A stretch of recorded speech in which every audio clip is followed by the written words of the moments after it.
As far back as I can remember, I always wanted to be a gangster.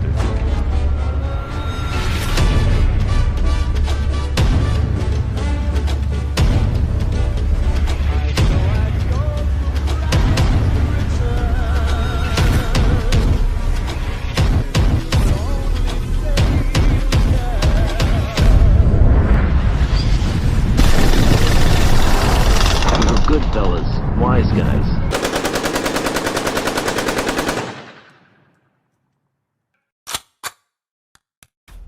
Over 500 guests of friends and relatives, which included an assortment of some of the most prolific members of the Cosa Nostra from all of the 5 families, as well as a number of celebrities, musicians, and other high-profile VIPs, would all come together to celebrate the wedding of former acting Gambino boss John Gotti Jr. and his wife Kim.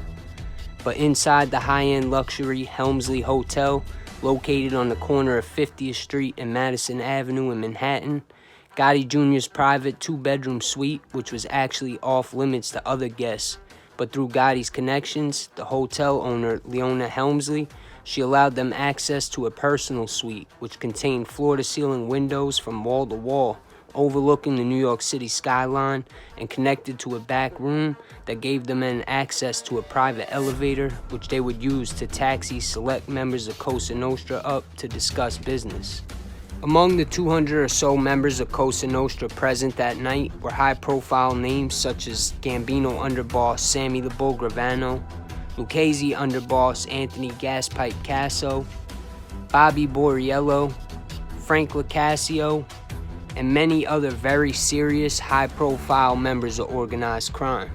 On April 17, 1990, 4 days before the wedding, the FBI approached the hotel owner, Leona Helmsley, and asked her permission to put their agents undercover as waiters at the event, and she refused to help them, even after being threatened with charges of tax fraud by the agents, which he eventually was charged with after the wedding ceremony, and was sentenced to 16 years in federal prison for, which he ultimately would only serve 19 months of, plus 750 hours community service in order to pay back $8 million in back taxes.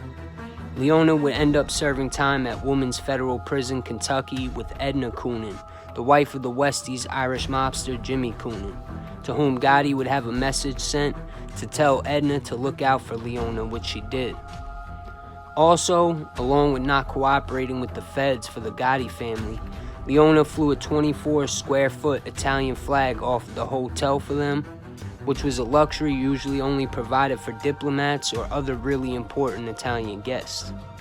After the feds were turned down by Leona, they began to apply for jobs as caterers in order to infiltrate the ceremony, but the Gotti crew, along with the Helmsley staff, screened any new applicants coming around, keeping all the agents out of the wedding.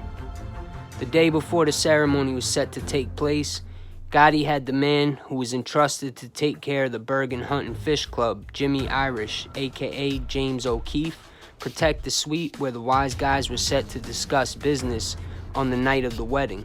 After they did a sweep for bugs and listening devices, Jimmy Irish slept in the room overnight so the FBI couldn't put anything up while they were gone. Everybody hired for the event was screened and thoroughly checked on, all in an effort to make sure the men were safe to talk. And the photographer was a friend of Tommy Gambino and knew what he was and wasn't supposed to be taking pictures of.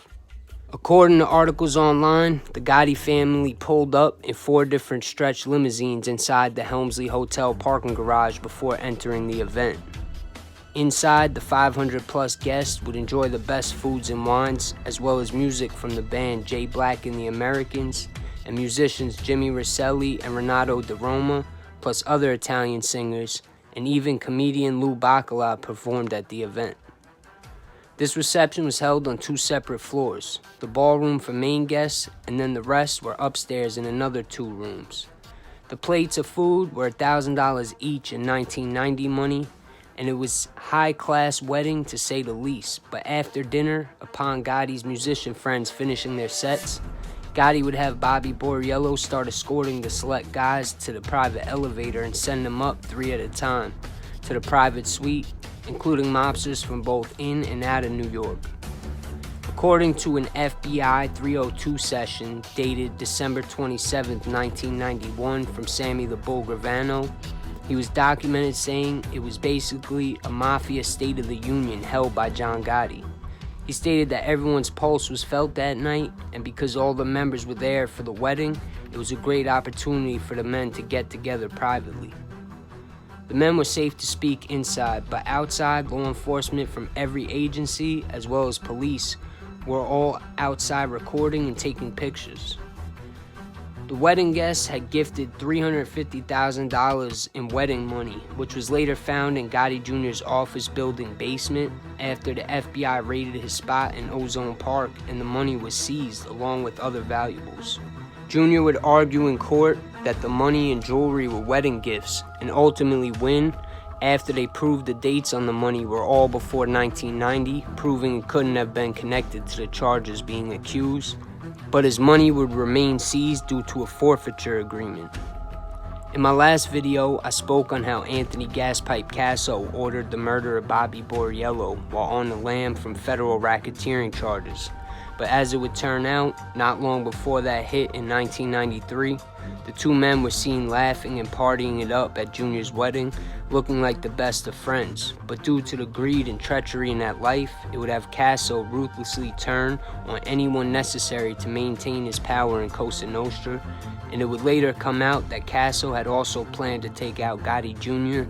as soon as John Gotti lost the appeal in the RICO case that ultimately took Gotti off the streets for good, which he did lose on October 8, 1993, which came from the 302s of the Gambino family Fat Don Borghese. Casso himself would also later confirm with the FBI that he was actively planning the murder of John Jr.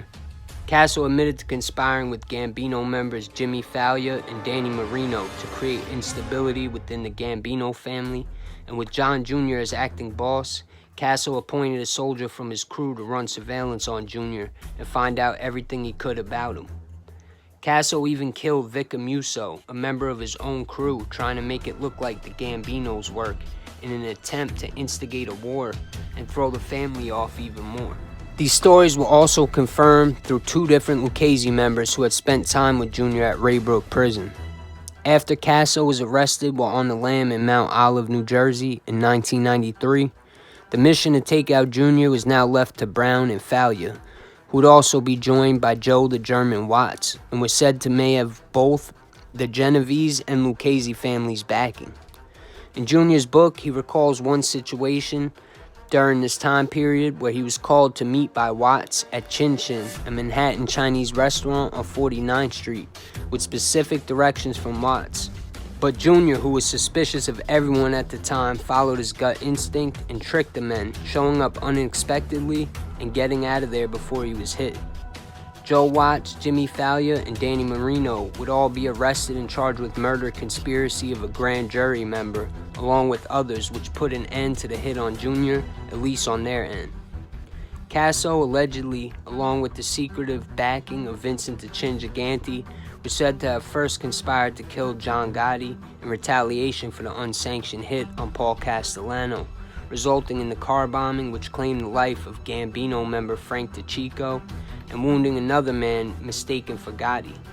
And after Gotti's arrest, it's unclear whether the Chin was in on the other hits carried out against the Gambinos, including Bobby Borriello, on orders from Casso.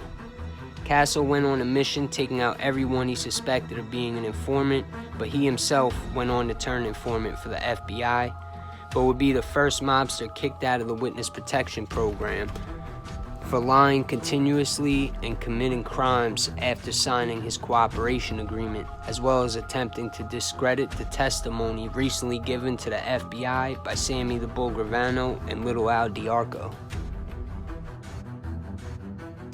In a sense, Gotti Jr.'s wedding would be one of the last big get-togethers for the Gambinos, while at their height during the Gotti era. The wedding took place in 1991, and Gotti Sr. would blow trial in 1993 and be put away for life. After Gotti's departure to federal prison, the Gambino family, as they knew it, would slowly fall apart due to numerous hits that would take place, and along with Sammy the Bull Gravano, many members would turn federal informants and join the witness protection program, throwing each other under the bus and doing anything they could to avoid doing serious time in prison. As for John Gotti Jr., he would go on to win 4 federal cases against him and denounce La Cosa Nostra in 2008.